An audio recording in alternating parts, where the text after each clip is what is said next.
Good afternoon. How are we? Great. Good. Good to see you all. I want to start today by addressing the U.S. Army soldiers who went missing while conducting a mission to repair and tow an immobilized tactical vehicle in Lithuania in the early hours of March 25th. Tragically, 3 soldiers were found deceased in Lithuania yesterday, and it pains me to confirm that today the 4th soldier was also found deceased. The President, the Secretary of Defense, and the entire White House are praying for the victims' friends and family during this unimaginable time. This is another stark reminder of the selfless sacrifice of our brave military men and women who risk their lives around the world every day to keep us safe. God bless them. On another note, at our southern border, there is more massive news. Southwest border crossings in March fell to the lowest level in American history, down 94% from March of last year under President Biden, when 137,000 illegal aliens poured across our wide-open southern border. Thanks to President Trump's leadership, Border Patrol agents are now back to doing the jobs they signed up for, securing the border, rather than serving as travel agents for illegal aliens. The Los Angeles Times captured the Trump effect on the border with a recent article. Their headline read, "California-Mexico border, once overwhelmed, is now nearly empty." With so few migrants coming into the U.S., they wrote, "Shelters that once served migrants have completely closed." Deportations of illegal aliens who threaten the safety of the American people are also continuing at a rapid pace. Over the weekend, the United States military transferred a group of 17 violent criminals from the Tren de Aragua and MS-13 terrorist organizations to El Salvador. And an illegal alien who was released by the Biden administration into our country was just arrested in Georgia and charged with the horrific killing of Camelia Williams, a mother of 5 and grandmother. The suspect has now been indicted on charges of malice murder, felony murder, aggravated assault, rape, aggravated sexual battery, and necrophilia, which, for those who don't know, necrophilia is a sexual obsession with a corpse. This suspect was ordered to be removed in July 2023, but the Biden administration allowed him to stay. This case represents the ruthless murderers, rapists, and pedophiles who Joe Biden and Democrats let into our country over the past 4 years through our southern border. They should have never been here in the first place. Keep this in mind the next time you see Democrats protesting future illegal alien removals from our country. President Trump is focused on fulfilling his greatest obligation, to keep the American people safe and to defend our country from violent invaders. Looking ahead to tomorrow, April 2nd, 2025, will go down as one of the most important days in modern American history. Our country has been one of the most open economies in the world, and we have the consumer base hands down, the best consumer base. But too many foreign countries have their markets closed to our exports. This is fundamentally unfair. The lack of reciprocity contributes to our large and persistent annual trade deficit that's gutted our industries and hollowed out key workforces. But those days of America, beginning tomorrow, being ripped off are over. American workers and businesses will be put first under President Trump, just as he promised on the campaign trail. The president's historic action tomorrow will improve American competitiveness in every area of industry, reduce our massive trade deficits, and ultimately protect our economic and national security. President Trump's economic vision is rooted in common sense. America will offer companies the lowest taxes, energy costs, regulations, if they make their products right here in the United States and hire American workers for the job. It's simple. If you make your product in America, you will pay no tariffs. We have already seen a number of the largest companies in the world respond to this economic approach. For example, Project Stargate, led by Japan-based SoftBank and US-based OpenAI and Oracle, announced a $500 billion private investment in the United States-based artificial intelligence infrastructure. Apple announced a $500 billion investment in U.S. manufacturing and training. NVIDIA announced it will invest hundreds of billions of dollars over the next 4 years in U.S.-based manufacturing.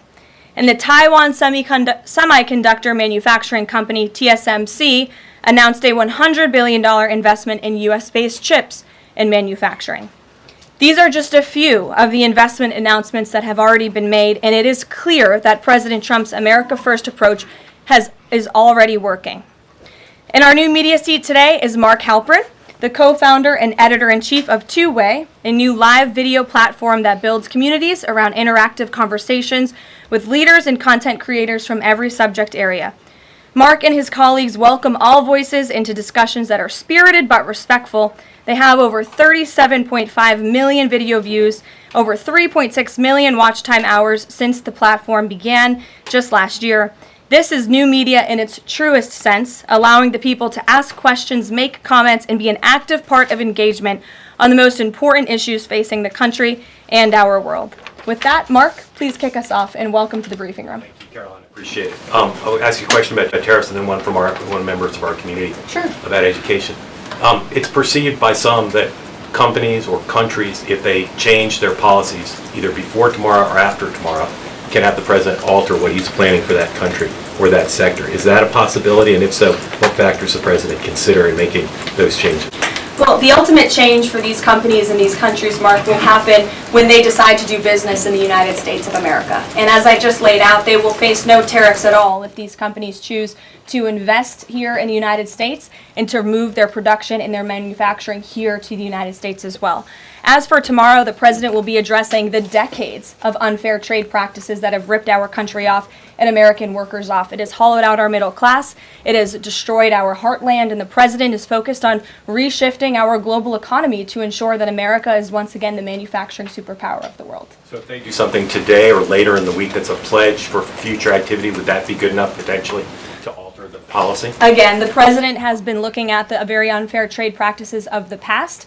Certainly, the president is always up to take a phone call, always up for a good negotiation, but he is very much focused on fixing the wrongs of the past and ensuring that American workers have a fair shake. So if someone calls after tomorrow and says, hey, I'm ready to make a change, he'd be open to that? The president is always open to taking calls. Okay. A question from one of our community members. Katie Reeves is a school teacher in Wisconsin. She's taught K-8 in public, independent, private, and private schools.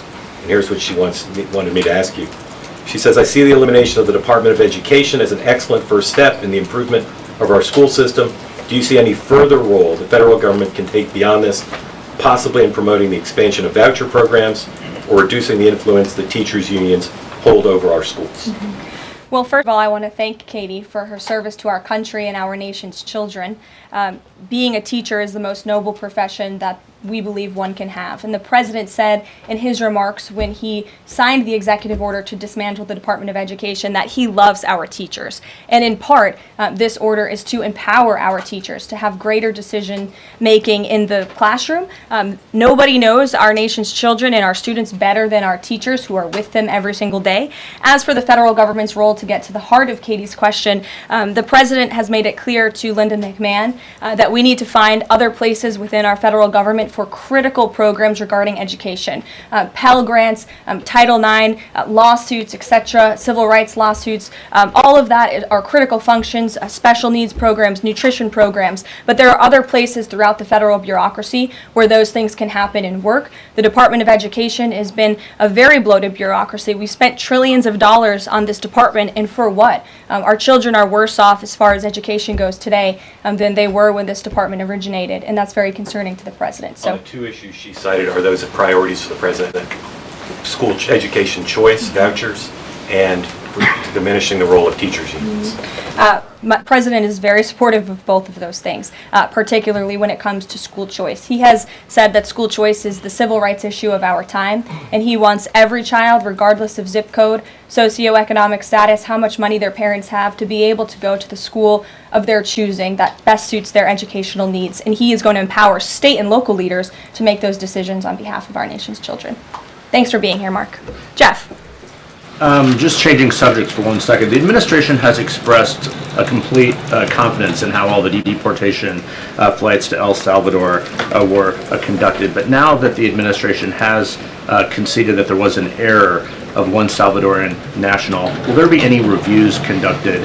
And does the president express any thoughts on the one error that was disclosed in last night? Well, first of all, the error that you are referring to was a clerical error. It was an administrative error. The administration maintains the position that this individual who was deported to El Salvador and will not be returning to our country was a member of the brutal and vicious MS-13 gang. That is fact number one. Fact number two, we also have credible intelligence proving that this individual was involved in human trafficking. And fact number three, this individual was a member, actually a leader of the brutal MS-13 gang, which this president has designated as a foreign terrorist organization. Fact number four is that foreign terrorists do not have legal protections in the United States of America anymore. And it is within the president's executive authority and power to deport these heinous individuals from American communities. It is a promise he campaigned on. It is a promise he is keeping. And every single person in this room should be grateful for that, considering especially MS-13 is very prevalent and prominent here in the District of Columbia, in Maryland, and in Virginia. And the president, the attorney general, everyone who has been involved in these operations is focused on eradicating these criminals and terrorists from our communities. The Vice President said he was a convicted member of MS-13. What evidence is there to back that up? There's a lot of evidence, and the Department of Homeland Security and ICE have that evidence, and I saw it this morning. Steve. Has the president fully made up his mind on the level of tariffs to impose tomorrow? We keep hearing about a 20% flat rate. The president said last night he has made a decision and a determination. I was with him in the Oval Office earlier, and he is going to announce that decision tomorrow. I don't want to get ahead of the president. This is obviously a very big day. He's with his trade and tariff team right now, perfecting it to make sure this is a perfect deal for the American people and the American worker, and you will all find out in about 24 hours from now. And are the car tariffs going to go into effect on April 3rd as scheduled? Correct. Yes, they will. Okay. And last thing, would you like to respond to the Chinese military drills around Taiwan? Yes, I would. As a matter of fact, the National Security Council briefed me on this morning, and they said that the president is emphasizing the importance of maintaining peace in the Taiwan Strait, encouraging the peaceful resolution of these cross-strait issues, reiterating our opposition to any unilateral attempts to change the status quo by force or coercion. That is directly from the National Security Advisor. Just for you, Steve Holland of Reuters. Monica. Thank you so much, Caroline. Elon Musk this week revealed that Doge found that the Biden administration issued over 2 million social security numbers to illegal aliens, found 20 million dead people marked as alive in the social security system. Has the White House confirmed these numbers with Elon, and is the White House looking into correcting this? I'm not sure about those specific numbers that Mr. Musk cited. I can tell you what the Social Security Administration has said themselves, according to an Inspector General's report that was conducted last year, showing there was nearly $80 billion worth of fraud in this program. We know for a fact there are individuals who should not be receiving benefits on the Social Security rolls, and this administration is focused on cleaning out the waste, fraud, and abuse in every agency, but particularly in Social Security, to make it stronger for our tax-paying, law-abiding citizens who deserve these entitlements and programs. Because you did bring up Doge, I do want to tout the incredible efforts that have been made at the Environmental Protection Agency, and Administrator Lee Zeldin is just doing a tremendous job. Just yesterday and today it will be going into effect. He announced that taxpayers will be saved $8 million in annual lease costs by moving staff out of the 323,000 square feet of space that the EPA currently occupies, which is completely unnecessary. Yesterday, Administrator Zeldin also announced he will be shutting down a museum that the Biden administration built to tell a selective story about the EPA's history and climate change. It was a real pat on the back to President Biden. And guess how much American taxpayers paid for it? $4 million for this museum that I think only 1,000 visitors saw last year alone, and it will cost American taxpayers $600,000 per year to operate this museum. Well, it's not going to exist anymore. We're going to save taxpayers those critical funds, and Administrator Zeldin is very proud to announce that. And just at EPA alone, and the cuts that they have made, they've saved taxpayers more than $22 billion in wasteful grants and spending. Peter. Thank you, Caroline. When the president goes down to Florida on the weekends, does he ever hear from, there are so many retired folks down in Florida, does he ever hear from any retired Americans who are stressed about these wild swings in the stock market because of the tariff uncertainty, and they're sitting there on fixed income or living off a 401k, and They don't know how much money's going to be left.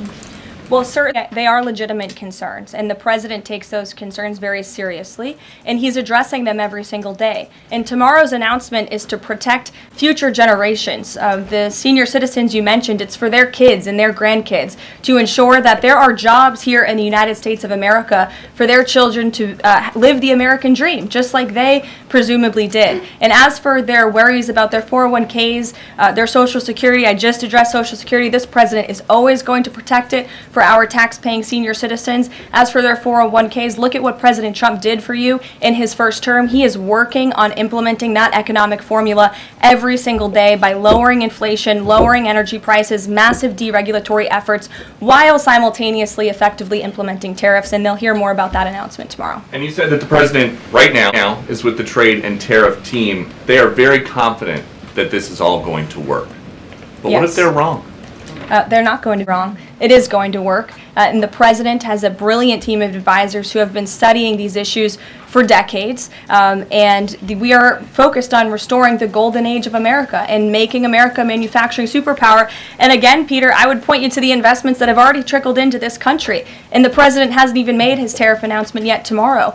There have been billions of dollars in private investments from around the world pouring into American communities. What does that look like for those watching at home, for the people you mentioned worried about their own economic circumstances? It means more jobs in your communities, which means more money, more investments, more money in your pocket. That's what the president is committed to. And I would be remiss if I didn't mention the president's commitment to tax cuts, which we are counting on Congress to do, especially on Social Security. And one more. Sure. Are the special elections today a referendum on the president? I think first of all, I'm a government employee now, so I'm not very much allowed to comment on elections that are taking place. That's something to get used to, having just been on the campaign trail for quite some time. But the president is the leader of the America First movement and the MAGA movement. And that was made very clear on November the 5th when he received nearly 80 million votes. I could also say that it is the constitutional right of every law-abiding American in these places where these elections are being held to vote, and every American should exercise their constitutional rights. Sure. Thanks, Karoline. A few questions about this deportation case. First, I wanted to clarify something that you said to Jeff a few minutes ago. You said you'd seen evidence that this man was a convicted gang member. In what court was he convicted and for what? This individual was an S-13 ringleader. This individual was also engaged in human trafficking. And I'm glad you brought up this point again, because I would like to point out that if you just saw the headline from the insane, failing Atlantic magazine this morning, you would think this individual was Father of the Year, living in Maryland, living a peaceful life, when that couldn't be further from the truth. They didn't even mention in the title of that article, or even in the first paragraph, that this individual is an illegal criminal who broke our nation's immigration laws. He is a leader in the brutal MS-13 gang, and he is involved in human trafficking, and now MS-13 is a designated foreign terrorist organization. Foreign terrorists have no legal protections in the United States of America, and this administration is going to continue to deport foreign terrorists and illegal criminals from our nation's interior. But a judge ordered that he should remain in this country. So are you saying that it is okay to ignore a judge's ruling if you don't like it? Who does that judge work for? He's an immigration It was an judge. immigration judge who works for the Department of Justice at the direction of the Attorney General of the United States, whose name is Pam Bondi, who has committed to eradicating MS-13 from our nation's interior. And let me tell you why we've made this commitment. MS-13, may I remind each and every one of you, is a brutal and vicious gang. They raped and strangled a 20-year-old autistic woman to death in Maryland. They hacked 4 people to death with machetes in a park on Long Island. They have kidnapped, sexually tortured, and shot a teenage girl in Texas after she insulted them, allegedly. Killed and mutilated a 17-year-old girl in Virginia, stabbing him 16 times and cutting off his hands. They beheaded and cut out the heart of a man in Washington, D.C. They raped and murdered a 13-year-old girl in California. They sex trafficked a slew of young girls, including one who was just 12 years old. Raped an 11-year-old girl in Brooklyn while her brother was in the room. Sex trafficked a 13-year-old in Maryland and Virginia, miles away from this White House, even beating her 26 times on her backside with a baseball bat. Pressured homeless New Yorkers to undergo unnecessary surgeries such as spinal fusion in order to bolster their fraudulent lawsuits. These are vicious criminals. This is a vicious gang.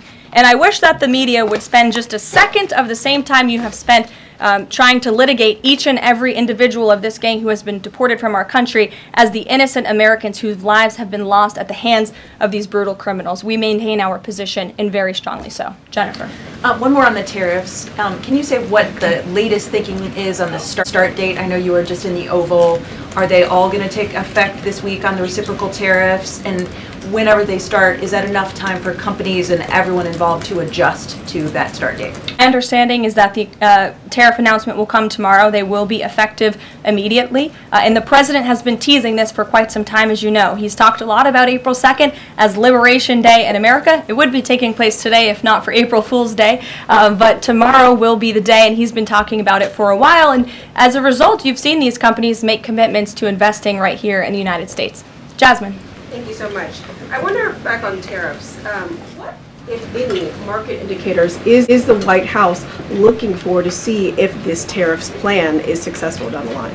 Well, look, the president has been asked and answered this question about the stock market and whether he's watching it. And I've said, and he has said, the market is a snapshot in time. Yesterday, Dow futures were up. And there's been a lot of talk about the market, and it was up yesterday. So, look, the president wants to ensure that all Americans make out well, particularly Main Street. That's the focus of these tariffs. But as I've said repeatedly, just like they were in his first term, Wall Street will be just fine. Shelby. Thanks. A bipartisan pair of senators sent a letter to the president today arguing that the recent strikes in Yemen are emboldening the Houthis and saying that Congress has not authorized war against them. Is the administration planning to consult with Congress at some point or going forward regarding the strikes, and any response on the letter? Well, I would absolutely reject Congress's claims. Who made those claims in Congress? Senator Jeff Merkley and Rand Paul.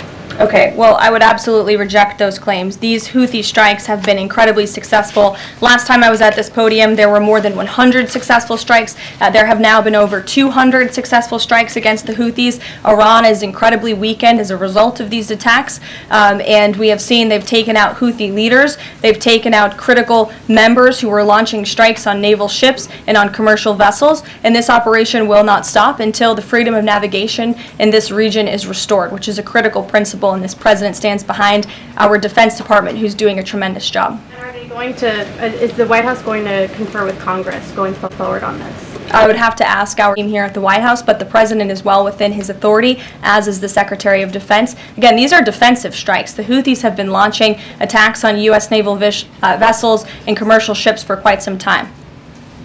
Go ahead. Karoline, Yeah. the pause on the Canadian and Mexican tariffs, the fentanyl tariffs, that's set to expire tomorrow. Is the president considering extending that pause? Look, I will let the president speak on the specifics of the tariffs tomorrow. But as for fentanyl, we have seen this has certainly caused a national security crisis here in the United States. Fentanyl continues to be the #1 killer of young people in this country, and the president is very much focused on that. Deanna. Thank you, Karoline. The president recently signed an executive order on making D.C. safe and beautiful. On the campaign trail, he talked about making New York great again.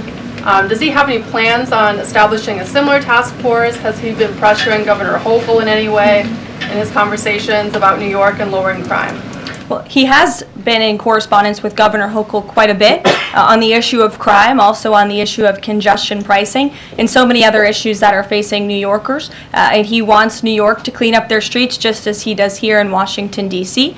He also speaks to Mayor Adams as well. So he's engaged with state and local leaders across the entire country to ensure they're doing their part to help American citizens in each and every state, regardless of if it's a red state or a blue state.